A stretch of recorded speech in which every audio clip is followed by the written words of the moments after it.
கற்றது கைமண் அளவு, கல்லாதது உலகளவு. இன்றைக்கி ஒரு கஸ்டமர் ஃபோன் பண்ணியிருந்தாங்க. வீட்ல மெயின்ல வந்து ஆர்சிசிபி போட்டிருக்கோம். அந்த ஆர்சிசிபி வந்து திடீர்னு ட்ரிப் ஆயிடுது. கரெக்ட்டா ஆன்லயே இருக்கும். திடீர்னு ட்ரிப் ஆகும். எப்போ ட்ரிப் ஆகும்னு சொல்ல முடியாது. திடீர்னு நைட் டைம்ல ஆகும், பகல் டைம்ல ஆகும். எப்போ வேணா திடீர்னு ட்ரிப் ஆயிடுது. வீட்ல எம்சிபி இருந்தது. ஆர்சிசிபி போட்டா சேஃப்டின்னு சொன்னனால தான் வந்து அந்த எம்சிபி எடுத்துட்டு ஆர்சிசிபி போட்டிருந்தேன். இப்போ கொஞ்ச நாளா வந்து ட்ரிப் ஆயிட்டே இருக்கு. கொஞ்சம் என்னன்னு வந்து பார்த்து தரேன்னு சொல்லியிருந்தாரு. அந்த வீட்டுக்கு நான் போய் செக் பண்ணியிருந்தேன். இந்த மாரி ஆர்சிசிபி ட்ரிப் ஆகுதுன்னா, வீட்ல இருக்க எதனா பொருள்ல ப்ராப்ளம்னாலும் ட்ரிப் ஆகும். அது நம்ம செக் பண்றத பார்த்தீங்கன்னா, எல்லா பிரேக்கரையும் ஆஃப் பண்ணிட்டு, ஒரு ஒரு ரூம் பிரேக்கரா ஆன் பண்ணி பார்ப்போம். ஏதோ ஒரு ரூம்ல வந்து ஒரு பொருள்ல ஃபால்ட் இருக்குன்னும்போது, அந்த பிரேக்கர் ஆன் பண்ணும்போது ட்ரிப் ஆகும். இந்த கஸ்டமர் சொல்றது அப்படியும் இல்ல.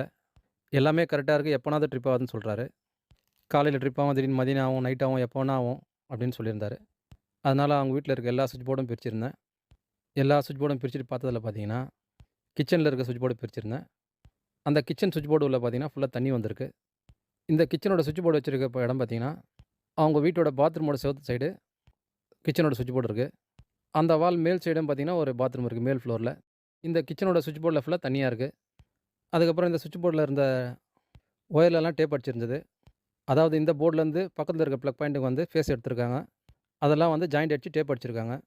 இந்த தண்ணி இறங்குனால பார்த்தீங்கன்னா, அந்த டேப்பெல்லாம் வந்து கம்மிங்லாம் போயிடுச்சு. அதனால பார்த்தீங்கன்னா, அந்த ஒயர் ஸ்லீவ்லலாம் ஃபேஸ் வருது. மேலேயே வச்சாலே ஒயர் ஸ்லீவ் மேல வச்சாலே ஃபேஸ்ல லைன் வருது. இந்த மாரி வரும்போது பார்த்தீங்கன்னா, மெட்டல் பாக்ஸ்ல இந்த ஒயரோட ஸ்லீவ் படும்போது ஆர்சிசிபி ட்ரிப் ஆகவும் சான்ஸ் இருக்கு. அதனால எந்த சைடு ஈரப்பதம் வருதுன்னு பார்த்துட்டு, நான் அந்த கஸ்டமர்ட்ட சொன்னது பார்த்தீங்கன்னா, இந்த பாக்ஸ் உள்ளலாம் தண்ணி நிக்குது. இந்த தண்ணி எங்கேருந்து வருதுன்னு செக் பண்ணிட்டு, அத முதல்ல சரி பண்ணிடுங்க. அப்படி இல்லன்னா இந்த மாரி ஆர்சிசிபி ட்ரிப் ஆயிட்டு தான் இருக்குன்னு சொல்லிட்டு, நீங்க இத சரி பண்ற வரைக்கும் வெளியில ஓப்பன் பாக்ஸ் அடிச்சு, ஸ்விட்ச் பாக்ஸ் மாட்டி குடுத்துருன்னு சொல்லியிருந்தேன். கஸ்டமரும் அதே மாரி பண்ணிடுன்னு சொன்னாங்க. பிவிசில 12 மாடல் பாக்ஸ் ஒண்ணு வாங்கிட்டு, ஓப்பன்ல வச்சு மாட்டி குடுத்துட்டேன். திரும்பி எதுவும் ஆர்சிசிபி ட்ரிப் ஆனா ஃபோன் பண்ணுங்க சார் அப்படின்னு சொல்லியிருந்தேன். இந்த பாக்ஸ மாட்டி ஒரு 4 நாள் ஆயிடுச்சு. கஸ்டமர் இப்ப எதுவும் ட்ரிப் ஆகலன்னு சொன்னாரு. அதே மாரி இந்த வீட்ல பார்த்தீங்கன்னா, பழசு வுட் பாக்ஸ் இருந்திருக்கு. அத உடைச்சு எடுத்துட்டு மெட்டல் பாக்ஸ் வச்சு பூசியிருக்காங்க. அது பூசினதெல்லாம் பார்த்தீங்கன்னா, சீக்கிரமா உடனே காயணும்னு சொல்லிட்டு, பிஓபி போட்டு பேக் பண்ணியிருக்காங்க இந்த மெட்டல் பாக்ஸ்லாம். இந்த மாரி மெட்டல் பாக்ஸ் பேக் பண்ணும்போது பிஓபி வச்சு பேக் பண்ணாதீங்க. பிஓபி போட்டு பேக் பண்ணா உடனே காய்ஞ்சிரும். ஒரு 10 நிமிஷம், 1/4 மணி நேரத்திலேயே. ஆனா, அதனால என்ன ப்ராப்ளம் வரும்னா, 6 மாசம், 1 வருஷத்திலேயே பார்த்தீங்கன்னா, மெட்டல் பாக்ஸ்லாம் துரு புடிச்சிடும்.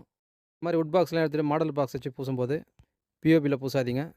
சிமெண்ட் கலவை வச்சு பூசுங்க. இந்த மாரி எலக்ட்ரிக்கல் சம்மந்தப்பட்ட விஷயங்கள தெரிஞ்சுக்கணும்னு நெனச்சீங்கன்னா, என்னோட சேனல சப்ஸ்கிரைப் பண்ணி பாருங்க. நெறைய விஷயங்கள நீங்க பார்த்து தெரிஞ்சுக்கலாம்.